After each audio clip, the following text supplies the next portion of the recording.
होई सोई जो राम रचि राखा, को करी तर्क बढ़ावे शाखा। ईश्वर ने जब सृष्टि की रचना की तो पहले धर्म बना। धर्म मतलब कानून, नियम। तब उसी नियम के अनुसार ही सृष्टि की उत्पत्ति हुई और बाकी सभी जीव जंतु, नदी, पहाड़, वृक्ष, पौधों का निर्माण हुआ। मनुष्यों को तरह तरह के कार्य दिए गए, जैसा कि फिल्मों में हम देखते हैं, हीरो, हीरोइन, कॉमेडियन, विलन, चोर, पुलिस, फौजी, डॉक्टर इत्यादि। फिर सभी मनुष्यों को उनकी पात्रता और उनको सौंपे गए कर्मों को पूरा करने की योग्यता के अनुसार अगले जन्म के प्रारब्ध को तय किया गया, जिसे हम भाग्य कहते हैं। ठीक जैसा फिल्मों में किरदार के साथ उसकी अगली फिल्म में रोल देने के समय डायरेक्टर सोचते हैं कि किसे कौन सा रोल दें, तो प्रभु ही डायरेक्टर हैं। सब कुछ उनके इशारों पर ही हो रहा है। हम सब तो इस पृथ्वी रूपी रंगमंच की कठपुतलियां हैं, जिनकी डोर उन्हीं के हाथों में है और वही हम सबको अपनी इच्छा अनुसार नचा रहे हैं। लेकिन हम जो भी इच्छा करें प्रभु हमें दे सकते हैं और कई बार देते भी हैं, क्योंकि वो तो सब कुछ देने में सक्षम है। बस शर्त इतनी है कि कुछ भी मांगने में विश्वास या आस्था 100% होनी चाहिए। अब ये विश्वास ईश्वर की मूर्ति में हो, उनकी फोटो में हो, या निराकार ब्रह्म में हो, या यूनिवर्स में हो, जो भी हो, बस आस्था 100% होनी चाहिए। चलिए मैनिफेस्टेशन की ओर चलते हैं। कहते हैं कि यूनिवर्स से कुछ भी मांगो जरूर मिलेगा। बहुत सारे लोग जानते हैं ये बात। उनमें से कुछ लोग इस विधि को करते भी हैं, लेकिन सबको उनका मनोवांछित फल प्राप्त नहीं होता है। क्यों? इसके जवाब में हम कह सकते हैं कि उनका विश्वास पूर्ण रूपेण नहीं रहा होगा, या उनकी आस्था में कुछ कमी रह गई होगी, या ऐसा ही कुछ। चलिए इसको दूसरे ढंग से सोचते हैं। जब हम सचमुच ईश्वर में सच्ची भक्ति करने लगते हैं तो हम जो भी चाहते हैं वो होने लगता है। क्या ऐसा होता है? देखिए, जब भक्ति करते करते हम ईश्वर में रम जाते हैं तो हम कुछ कुछ भविष्य दृष्टा हो जाते हैं। मतलब हमको क्या मिलने वाला है और हमारे साथ क्या होने वाला है ये समझने लग जाते हैं, और फिर वही चाहने लगते हैं जो होने वाला है। और हमें उल्टा भ्रम होता है कि हम जो चाह रहे हैं वही हो रहा है ना कमाल की बात? क्योंकि जो भी हो रहा है और आगे भी जो होने वाला है वो सब पहले से तय है। Everything is fixed in this universe. हम कड़ी मेहनत से पढ़ते हैं और बहुत अच्छे अंकों से परीक्षा पास कर लेते हैं। हमें लगता है हमारी मेहनत का फल मिला है। सही है, लेकिन आप मेहनत करें, ऐसा रोल आपको ईश्वर ने दिया। अब देखते हैं कि मूवी में एक हीरो 4-4 गुंडों को अकेले मारपीट कर निकल जाता है। कैसे? क्योंकि ऐसा डायरेक्टर उससे करवाता है, अन्यथा सच में शायद वो ऐसा करने में सक्षम नहीं होगा।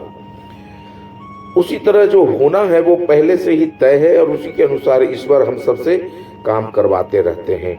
इस बात को बिल्कुल अच्छी तरह गांठ बांधकर समझ लें।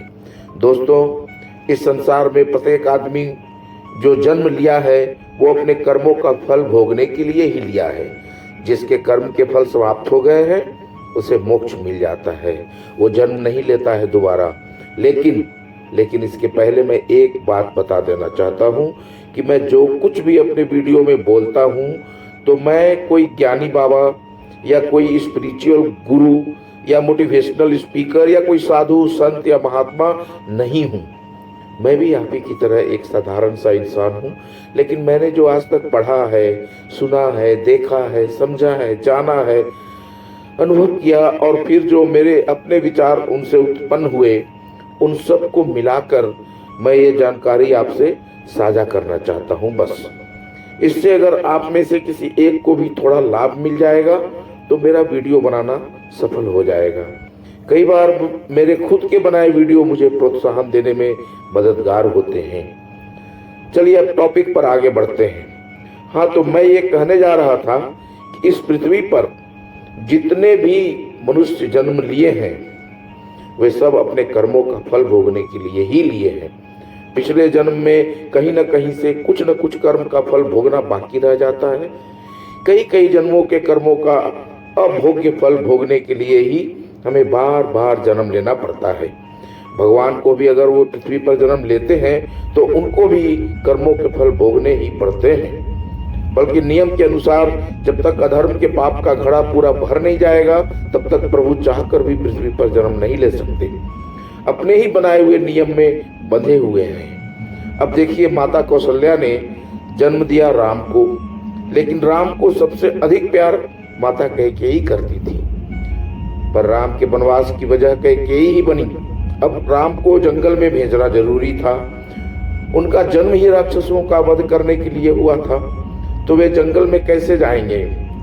तो कहानी के और पीछे, बहुत पीछे चलते हैं। जब राजा दशरथ के रथ के पहिए का कील निकल जाता है, उस समय दशरथ एक युद्ध कर रहे थे।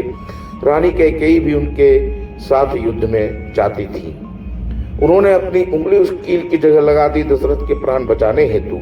इस पर राजा जब दशरथ ने वरदान मांगने को कहा तो कैकेयी ने बाद में मांगने की बात कही, और बाद में उसी वरदान के कारण राम को वनवास भेज दिया गया।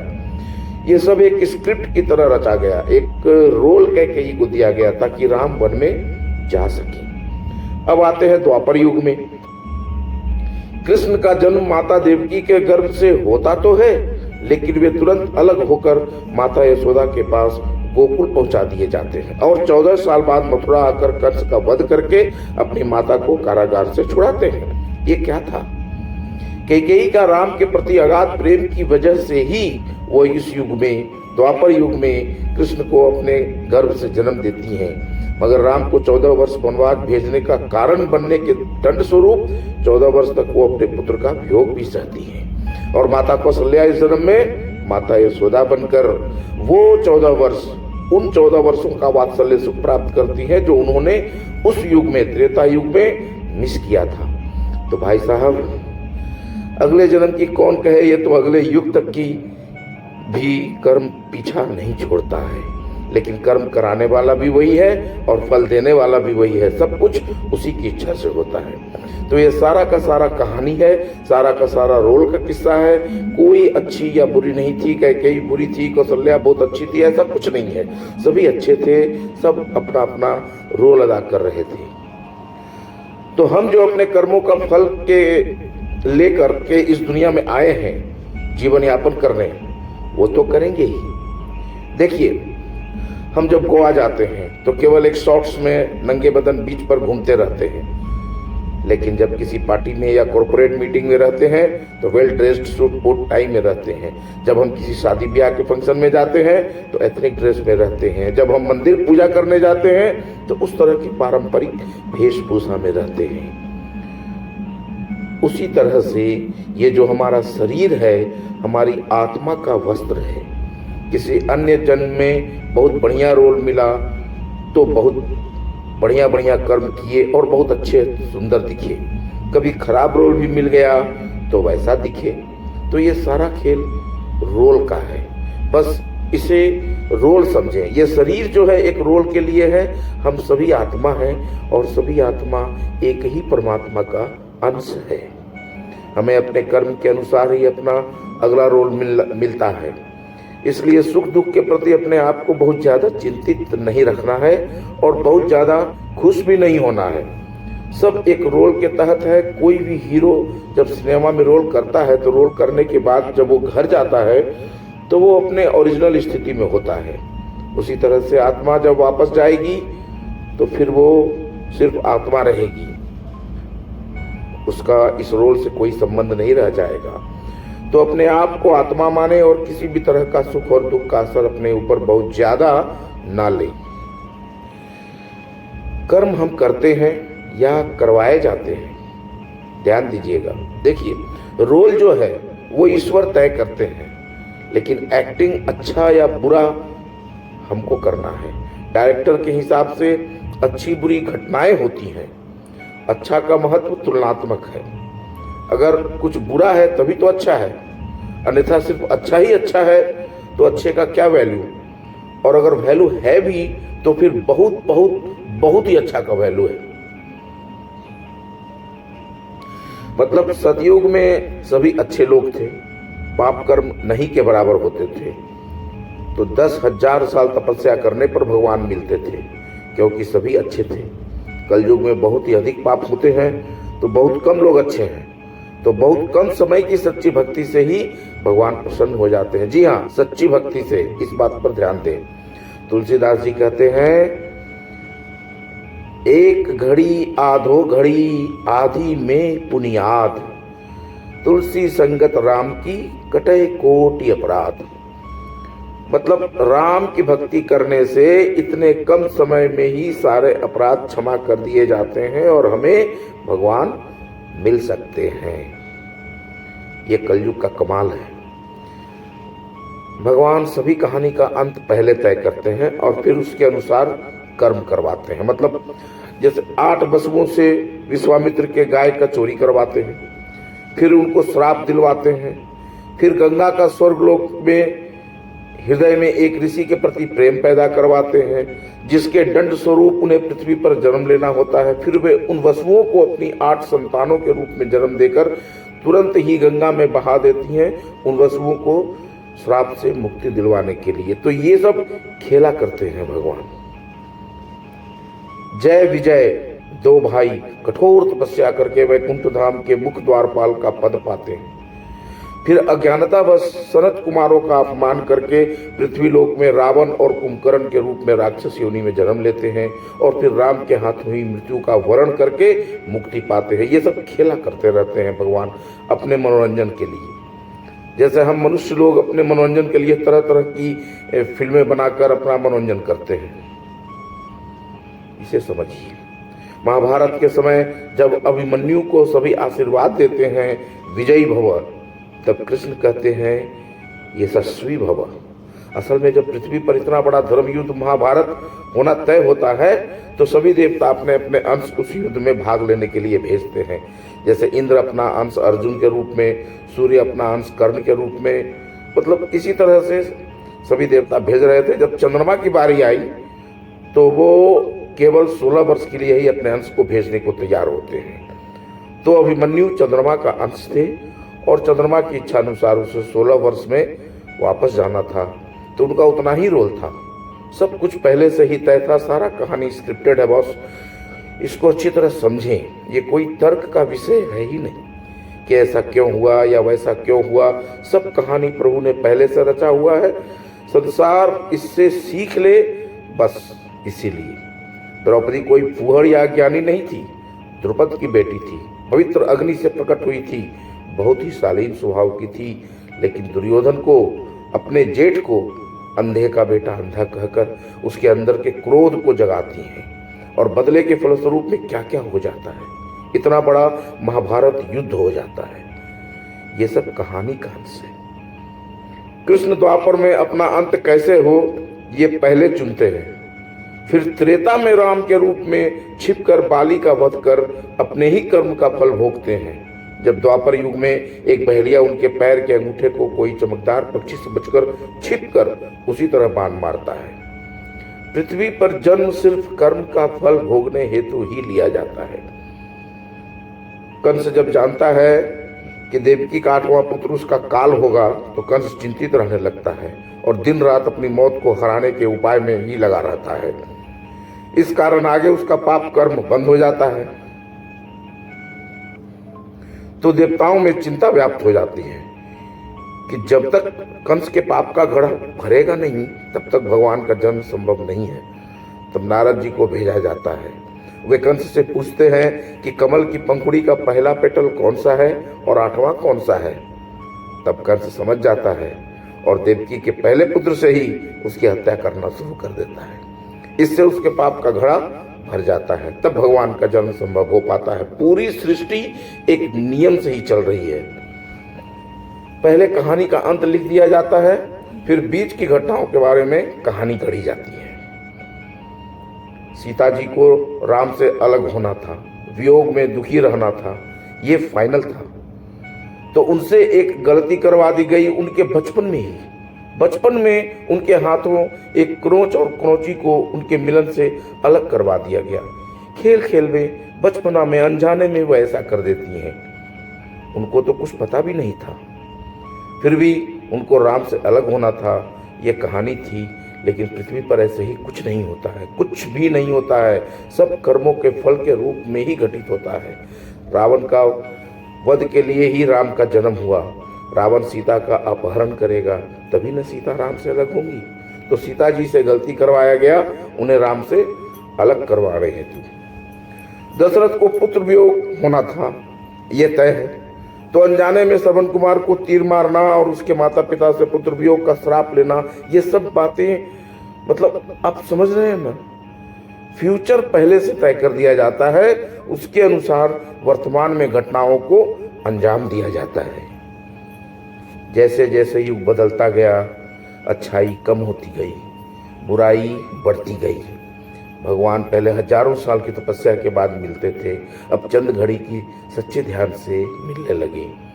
पहले आशीर्वाद या श्राप तुरंत फलीभूत हो जाते थे, अब इन सब का कोई खास महत्व नहीं रहा। ईश्वर ही डायरेक्टर है, सबका रोल लिख दिया गया है। अगर हम अपना अपना रोल अच्छे से निभाएंगे तो सुपर हीरो बन जाएंगे, और यदि दिन रात दूसरे की खुशियों से अपनी खुशी की तुलना कर करके दुखी होते रहेंगे तो फ्लॉप हो जाएंगे। सबसे आसान मार्ग है भक्ति का मार्ग। श्री कृष्ण ने गीता में कहा है, तुम मेरी शरण में आ जाओ, मैं तुम्हारे अगले पिछले सारे पाप क्षमा कर दूंगा। हमारा जन्म अपने पिछले कर्मों के हिसाब से हो जाता है, उसी के अनुसार हमें अपना परिवार मिलता है, उसी के अनुसार हमारे दोस्त, पड़ोसी, ऑफिस के सहकर्मी सब हमारे उन्हीं कर्मों के अनुसार मिल जाते हैं। कहीं ना कहीं से किसी न किसी का जन्म में किसी न किसी जन्म में हमारा उन सभी से कोई न कोई भावनात्मक या कर्मात्मक रिश्ता रहा होता है, जिसका हिसाब चुकता करने के लिए ही हम फिर से मिलते हैं। अब सबका चेहरा अलग अलग तरह का होता है, वो भी अपने अच्छे या बुरे कर्मों के अनुसार ही अगले जन्म में उस तरह का बनता है, और उसी अनुसार भगवान फिर रोल देते हैं। जैसे अगर गब्बर सिंह का रोल करना है तो हम वो सचिन जैसे चेहरे वाले व्यक्ति से गब्बर सिंह का रोल नहीं करवा सकते, उसके लिए अमजद खान को ही चुनना पड़ेगा।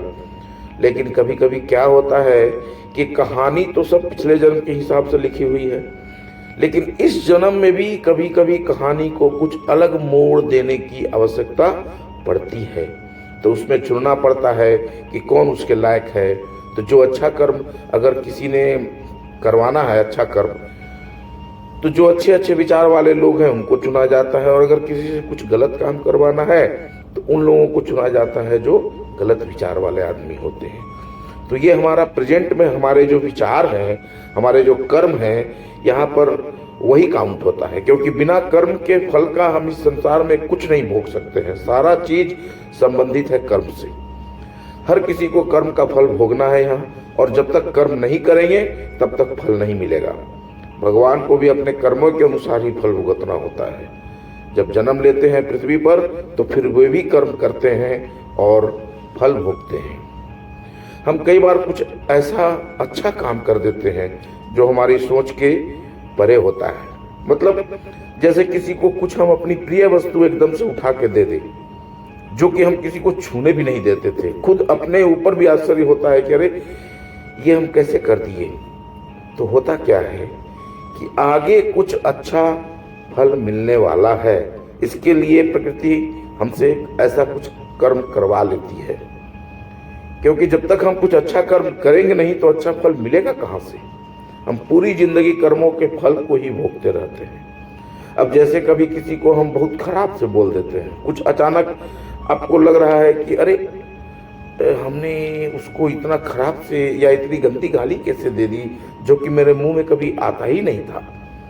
तो हो सकता है ऐसा आपके भले के लिए आपसे करवाया गया है, क्योंकि उस आदमी से आपका रिश्ता टूटना जरूरी था। वो आदमी आपके साथ आगे चलकर कुछ गलत कर सकता था, या वो आपको किसी गलत काम में फंसा सकता था। तो ये सारी चीजें जो इंस्टेंटली होती हैं और जो कि आपके नेचर के विरुद्ध और आप कर देते हैं, तो इसका मतलब है कि उसका आगे कोई फल मिलने वाला है। और एक बात, ये सारी चीजें टेम्पोररीली होती हैं, मतलब प्रेजेंट के कर्म से रिलेटेड होती हैं, पास्ट के कर्मों से इसका कोई संबंध नहीं होता। आजकल इतना ज़्यादा क्राइम बढ़ गया है, लोग कहते हैं कि घोर कलयुग आ गया है, लेकिन आप देखिए कि क्राइम कम नहीं था पहले भी। अंग्रेजों के समय कितना होता था, गांव के गांव लोग भूखे मर जाते थे लगाम देने के बोझ से। मुगलों के समय में कितने अत्याचार हुए, लाखों लोगों को एक साथ गर्दन काट दिया जाता था। क्राइम पहले भी हुआ करता था, लेकिन मीडिया इतना फैला हुआ नहीं था जो हम लोग जान नहीं पाते थे। आज मीडिया है तो छोटी छोटी घटना की खबर भी तुरंत फैल जाती है। फिर भी समय खराब तो है ही, जब कलयुग ही है तो समय तो खराब होगा ही ना। जब अधर्म अपनी पराकाष्ठा पर पहुंचेगा तभी तो प्रभु अवतरित होंगे। यही प्रकृति का नियम है, यही ईश्वर का नियम है। स्वयं ईश्वर भी अपने बनाए नियम को तोड़कर इस धरती पर नहीं आ सकते। ऐसा ही गीता में श्री कृष्ण ने भी कहा है, यदा यदा हि धर्मस्य ग्लानिर्भवति भारत अभ्युत्थानं धर्मस्य तदात्मनां सृजाम्यहम् परित्राणां साधूनां विनाशाय च दुष्कृतां धर्म संस्थापनार्थाय संभवानि युगे युगे। जब जब धर्म की हानि होगी, धर्म की संस्थापना के लिए हर युग में मैं आऊँगा। अब प्रश्न ये उठता है कि जिसने भी अभी बुरा कर्म किया फिर वो अगला जन्म लेगा, तो उसका फल वो भोगेगा कैसे? कोई उसके साथ भी बुरा करेगा तभी तो फिर वो बुरा करने वाले का अगला जन्म होगा तो उसका भी कोई बुरा करेगा। इस तरह से ये चक्र जो है सो चलता रहेगा और पाप अधर्म बढ़ता रहेगा। और फिर एक दिन प्रभु आएंगे, प्रभु का कल की अवतार होगा। आपके साथ अभी जो प्रेजेंट में कुछ घटनाएं घटनी है, तो उसमें आपको किस ग्रुप में रहना है, अच्छे के ग्रुप में या बुरे के ग्रुप में, ये आप अपनी बुद्धि से चुन लें। अगर आप अच्छे के ग्रुप में रहेंगे तो अच्छे अच्छे कर्म करेंगे, और बुरे के ग्रुप में रहेंगे तो बुरे। तो मेजर काम करने के लिए आप पैदा लिए हैं तो वो काम आप करेंगे ही, वो तो करके ही जाना है। लेकिन अगले जन्म के लिए आपको इस जन्म में एक ग्रुप चुन लेना है। तो दोस्तों, अच्छे अच्छे कर्म करें और अच्छे ग्रुप में बने रहें। धन्यवाद। जय श्री कृष्ण। हरि ओम हरि ओम हरि ओम हरि ओम।